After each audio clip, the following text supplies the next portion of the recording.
My name is Ethan Cole. I'm Otasbir. For my parents' 40th anniversary. I flew 800 miles, with a box wrapped in gold paper resting on my lap, the entire flight. I hadn't been invited. I knew that. I went anyway. Before I could even set the box down. My mother looked at me in front of 60 guests, and said, "We didn't invite you. Your sister planned this." Then my father stood up, pressed his palm against the box, and shoved it off the table. "We don't need anything from the son who walked away." It hit the hardwood with a dull crack. No one moved. I picked it up. Smoothed the torn corner. Didn't argue. Didn't explain. I left. What they didn't know, what no one in that room knew, was what was inside that box. What it had cost me. And who had actually been paying for the roof over their heads. 14 hours later. They were driving through the night to my front door. I grew up in Redfield, Missouri. Population 3,800. Depending on who left for the city and who came back after failing there. One main street. One high school. One church everyone pretended not to judge each other in. My father, Frank Cole, ran a small auto repair garage off Route 19. Grease under his nails. Country radio always playing.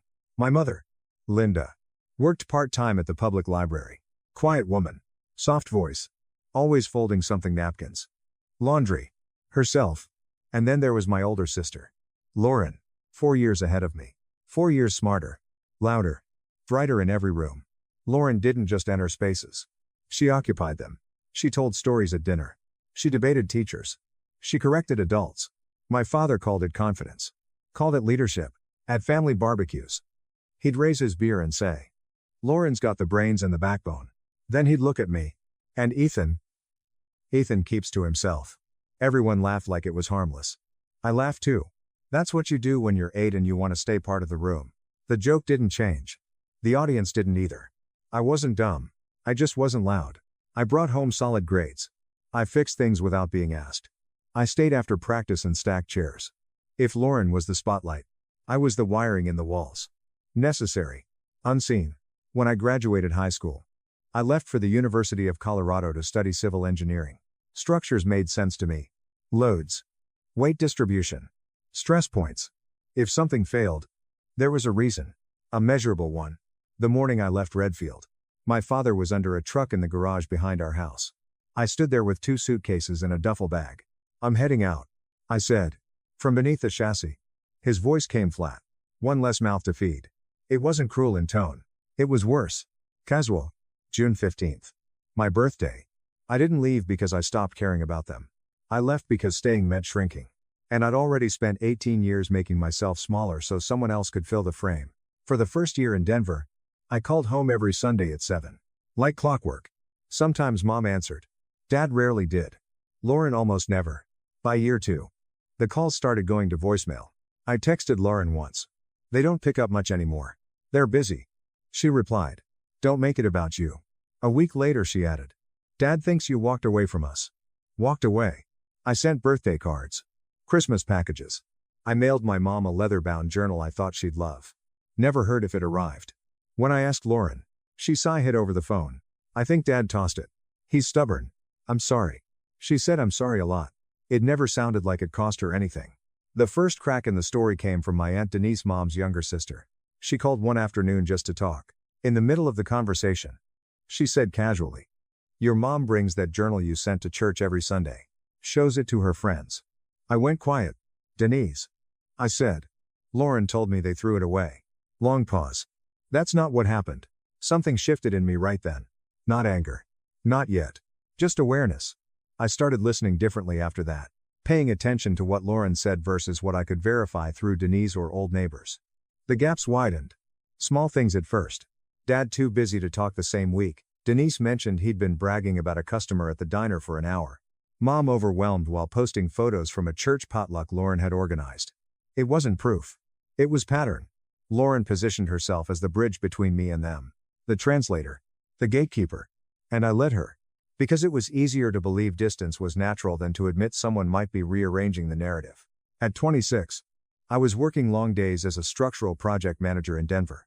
Designing commercial builds. Reviewing load calculations. Signing off on safety inspections. Buildings don't lie. Paperwork doesn't improvise.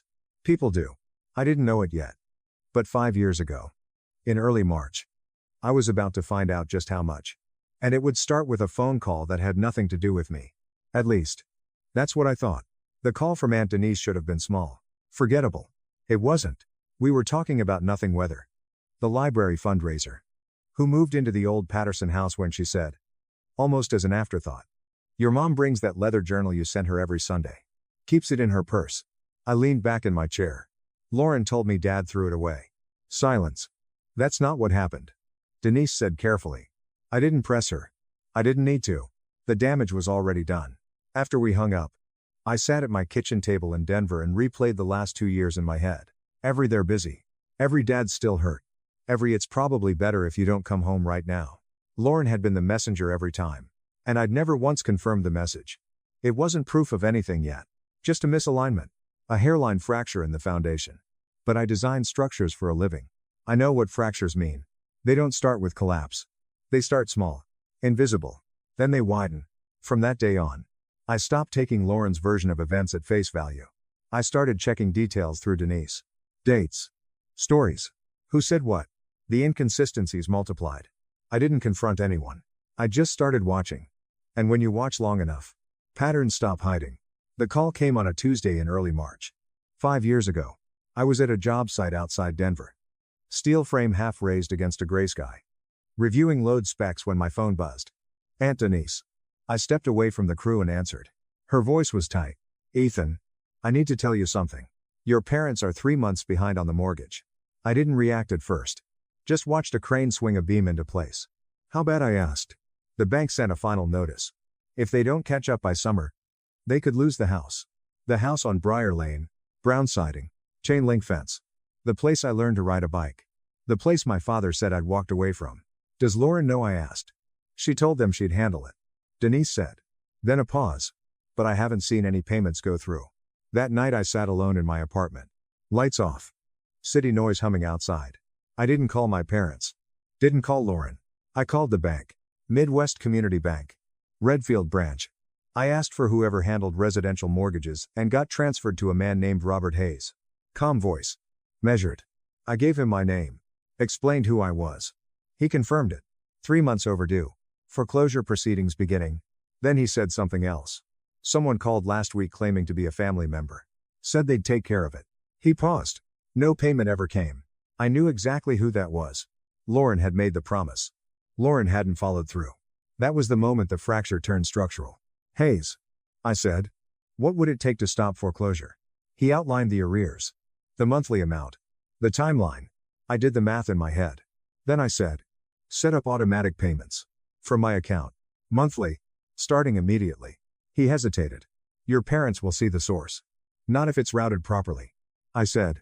Anonymous transfer. No names. No disclosures. Another pause. That can be arranged. I added one more thing. Don't tell anyone where it's coming from.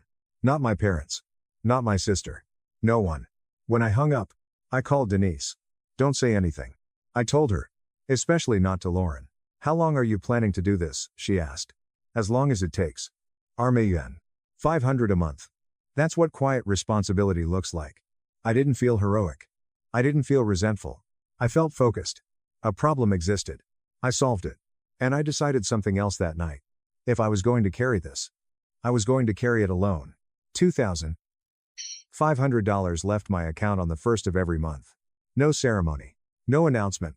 Just a scheduled transfer moving from Denver to Redfield like clockwork. At the time, I was making good money as a structural project manager. Not wealthy. Just steady. After rent. Utilities.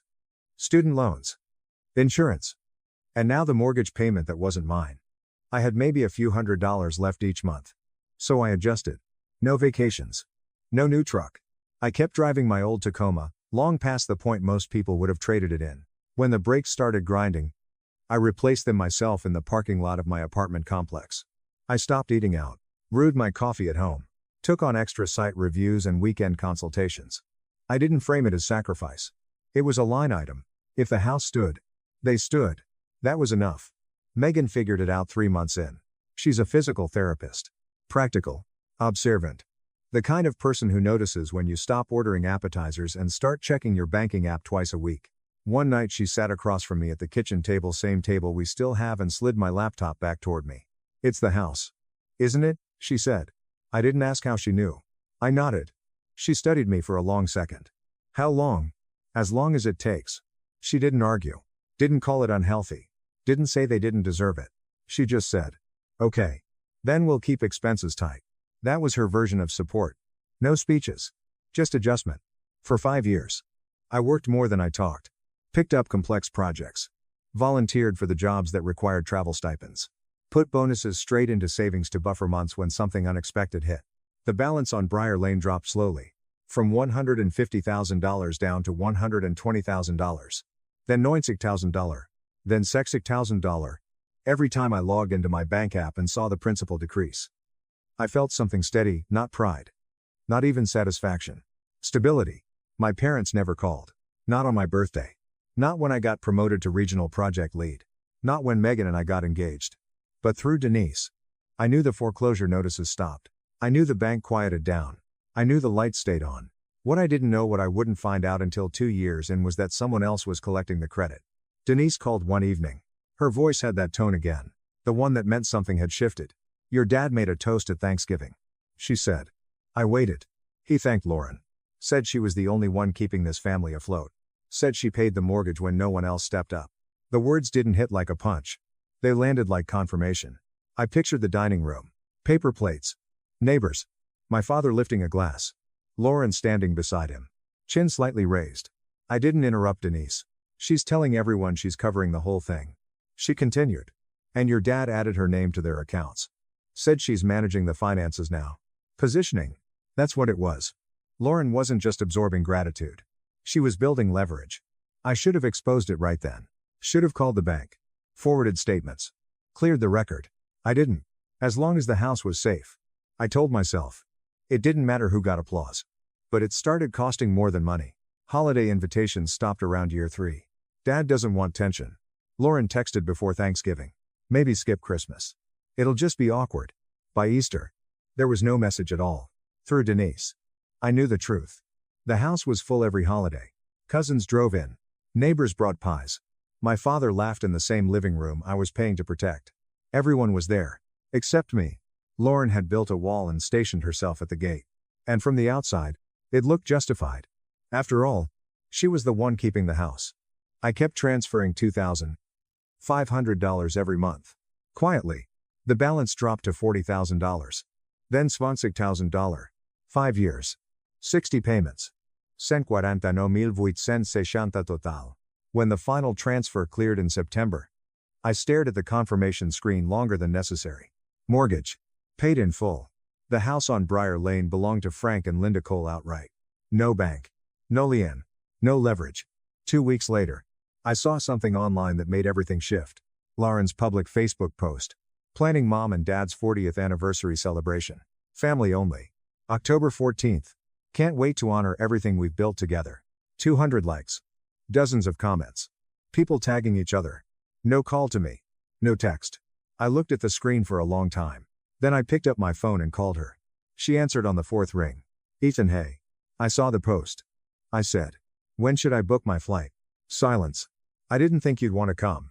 It's their anniversary. Dad doesn't want any awkwardness. Did he say that? I asked. Or did you? Another pause. I'm trying to protect everyone. She said. From what? You haven't been around. People will ask questions. Let them. I said. I'll be there. I hung up before she could recalibrate. That night, Megan asked. You're going. Aren't you? What are you bringing? I didn't hesitate. The truth. The next morning, I called Robert Hayes at Midwest Community Bank. I need the mortgage satisfaction certificate. I said. And every transaction record for the past 5 years. Official copies. Notarized.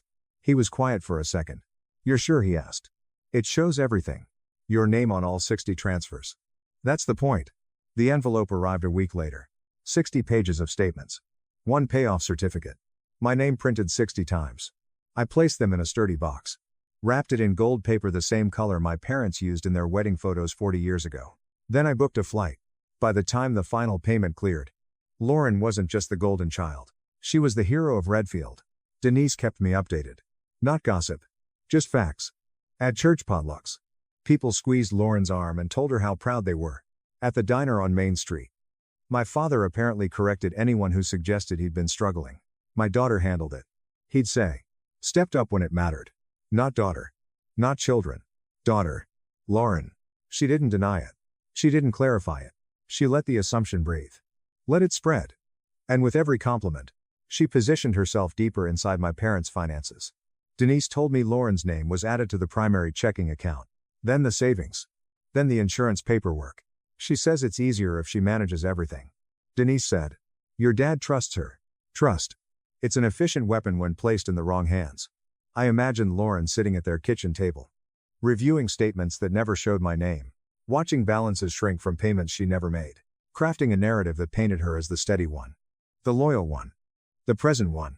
Meanwhile, I was 800 miles away, sending money like oxygen through a tube no one saw. I never corrected the record. I told myself the goal wasn't recognition. The goal was stability. If the house stood, that was enough. But something inside me shifted when Denise repeated something my father had said at a cousin's birthday dinner. Lauren's the only one who didn't walk away. That line didn't sting. It clarified. Lauren wasn't just absorbing credit. She was building contrast. Her loyalty required my absence. Her devotion required my disappearance. By year 4, holiday photos stopped including my name in captions. Family meant whoever was physically present. And Lauren was always present. When I saw her anniversary post go public bright, curated, framed around everything we've built together, I understood the full architecture. She had rewritten the past 5 years into a story where she was the foundation. And I was the ghost. That's when I decided something. I wasn't going to argue. I wasn't going to call ahead and expose her. I was going to walk into that room and let paper speak. The flight from Denver to St. Louis took just under 2 hours. I kept the gold box on my lap the entire time. Didn't open it. Didn't reread the documents. I already knew what was inside. 60 payments. 1 certificate. 5 years of silence translated into ink. I rented a gray sedan at the airport and drove the last 90 miles west toward Redfield. The highway narrowed into 2 lanes. Cornfields stretched flat against the October sky. Same silos. Same gas station with the flickering open sign that never quite worked. Nothing looked different. That's the thing about small towns. The surface rarely changes. The story underneath does. I turned onto Briar Lane at 4. Cars lined both sides of the street. Balloons tied to the mailbox. A handmade banner stretched across the porch. Happy 40th. Frank Linda. Through the front windows. I could see movement. 60 people. Easy. Music playing low. Laughter stacked on top of itself. I parked at the end of the block and cut the engine. For a moment, I just sat there. The house looked smaller than I remembered. Or maybe I'd just grown into someone who didn't fit inside it anymore. I picked up the gold box from the passenger seat. The corner had creased during the flight. I smoothed it flat with my thumb. Megan's words from the airport curb replayed in my head. Whatever happens, you did the right thing. I wasn't nervous. I was resolved. I stepped out of the car and walked the 30 yards to the porch. It might as well have been 1,800 miles again. When I opened the screen door, conversations dipped, but didn't stop. Heads turned. A few neighbors blinked like they were seeing a memory step into the room. Halbrook from across the street spoke first. Ethan, well, I'll be. Her voice carried. Forks paused. Glasses hovered midair. I scanned the room. Uncle Darren by the buffet table. Cousins near the windows. And their Aunt Denise near the kitchen doorway. Our eyes met. Then hers dropped to the box in my hands. She understood immediately. 5 years passed between us in one look. She gave the smallest nod. Across the room, Lauren was mid-toast. Champagne glass raised. And I'm just grateful I could give back to you both. She was saying. Especially with the house. Everything I did was out of love. Applause. My father nodded like a man accepting tribute. Then Lauren saw me. The change in her expression was subtle. A tightening at the jaw. A recalculation behind the eyes. Then the smile returned controlled. Practiced. She set down her glass and walked toward me. What are you doing here? She whispered when she reached me. Not a hug. Not even close. It's their anniversary. I said. I told you Dad doesn't want tension. I'm not here for tension. Her eyes dropped to the box. What's that? Some airport gift. I didn't answer. Because across the room, my father had turned in his chair. And he had seen me. My mother saw me first. She was seated to my father's left. Hands folded over a paper napkin she'd creased into a tight square. When our eyes met, something flickered across her face. Surprise. Maybe something softer, but it disappeared before it settled. The room quieted in layers. Ethan, she said. Voice small, but carrying. We didn't invite you. Your sister planned this. 60 people heard it. I nodded once. I know. I stepped forward anyway and set the gold box on the table between the anniversary cake and a vase of white lilies. The wrapping caught the overhead light for a second. My father stood slowly. He didn't look confused.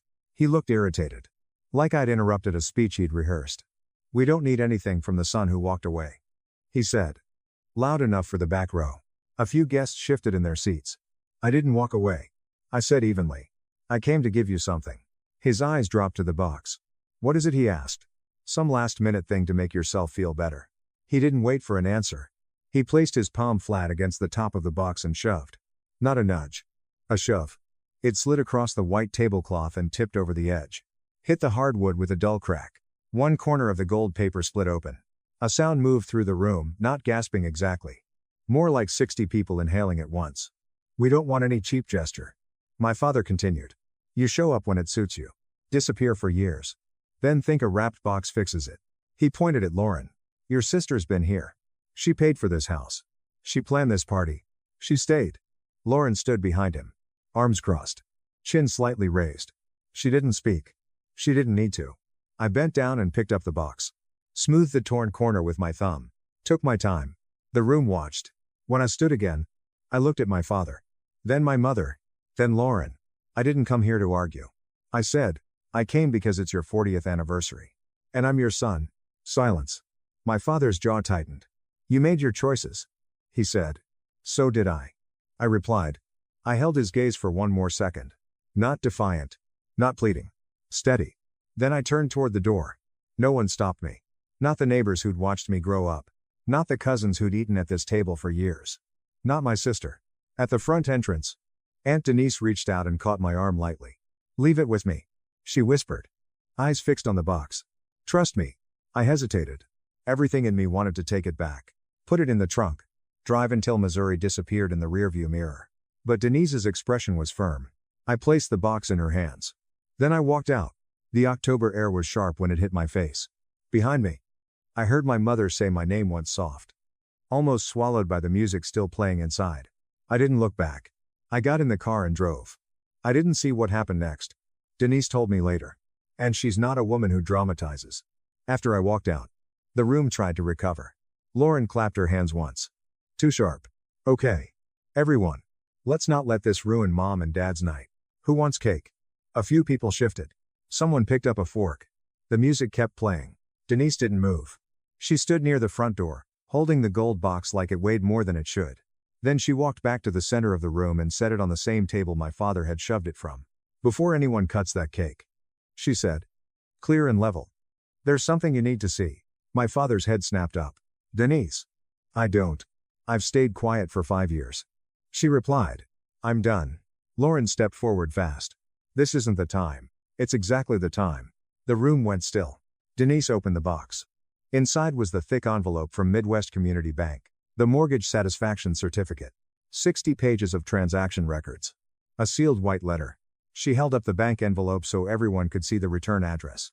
Then she unfolded the certificate and read it out loud. Mortgage satisfaction for 118 Briar Lane. Redfield, Missouri. Paid in full as of September 14th. She paused. Payoff completed by Ethan Cole. Total paid. Shisuenzo Tsembabai Lushermayan. No one spoke. Not the awkward quiet from before. Something heavier. 60 people recalculating in real time. Denise lifted the stack of statements and fanned through them slowly. 5 years. 60 monthly transfers. $2,500 each month. From one account. Ethan's. She held up the pages. Not one payment from Lauren. A voice from the back whispered. "You've got to be kidding." My mother pressed both hands over her mouth. My father gripped the edge of his chair. The same hand that shoved the box was shaking now. He turned to Lauren. "You told me you were paying it." Lauren's face had drained of color. I helped. I contributed." Denise didn't blink. The bank manager confirmed every transaction. Every single one came from Ethan's account in Denver. "Not a dollar from you."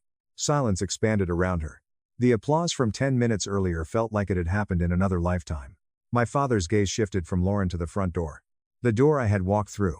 Denise reached into the box again and pulled out the white envelope. "There's a letter," she said. My father didn't reach for it. His hands were unsteady. Denise opened it and read enough for the room to understand. "I left so I could be strong enough to take care of you. This house is yours. I just made sure no one could take it away." My mother started crying. Not polite tears. Not controlled ones. The kind that come from realization. The power in that room shifted without a single raised voice. Lauren took a step back. No one stepped with her. By the time Denise finished reading, the party was over. No one announced it. It just dissolved. Paper plates stayed half full. The anniversary cake sat untouched beneath gold frosting letters. Conversations didn't resume. People gathered coats without meeting each other's eyes. In a town like Redfield, silence spreads faster than gossip. Denise told me the first person to leave was Mr. Halbrook. He stopped at the door, put a hand on my father's shoulder, and said, "Quiet doesn't mean gone, Frank." Then he walked out. Others followed. No one confronted Lauren. They didn't need to. They just stopped looking at her. Stopped including her in the circle of grief forming around my parents. Lauren tried once. "You're blowing this out of proportion," she said. Voice thin. "I handled other expenses. I was there." No one answered. My father didn't even look at her. He stared at the mortgage statements stacked on the table. 60 pages. My name printed over and over again, like a pulse he'd refused to feel. My mother kept her hand on the letter. Lauren left through the back door before anyone noticed. By the time the house emptied, it was just my parents and Denise in a room that felt smaller than it had an hour earlier. Denise said my father read every page. Ran his finger down each column. Each date. Each transfer. $2,500. Every month. 5 years. Around midnight, he finally spoke. "I pushed it off the table," he said. No one responded. "I pushed my own son's heart off the table." His voice cracked on the last word. Denise told me it was the first time she'd seen him look unsure of himself. By 3 a.m, the decision had been made without a formal discussion. My father backed his pickup out of the driveway. My mother climbed in beside him, holding the gold box rewrapped. The torn corner taped carefully closed. They didn't call ahead. Didn't text. They just drove. Missouri into Kansas. Kansas into Colorado. 14 hours of highway and regret. At some point on that drive, my father stopped being angry. And started being afraid. Afraid that he had let the wrong person stand at the gate. Afraid that he had mistaken presence for loyalty. Afraid that the son he'd accused of walking away might decide not to open the door at all. While they were crossing state lines in the dark, I was already back in Denver. Sitting in my living room. Lights off. Phone face down on the table. I was on my front porch at 6. The next morning, coffee in one hand. October air sharp against my face. Denver still quiet. I hadn't slept much. Headlights turned onto my street slower than they should have. An older pickup. Dust along the sides. Missouri plates. It parked crooked at the curb. The engine ticked as it cooled. My father stepped out first.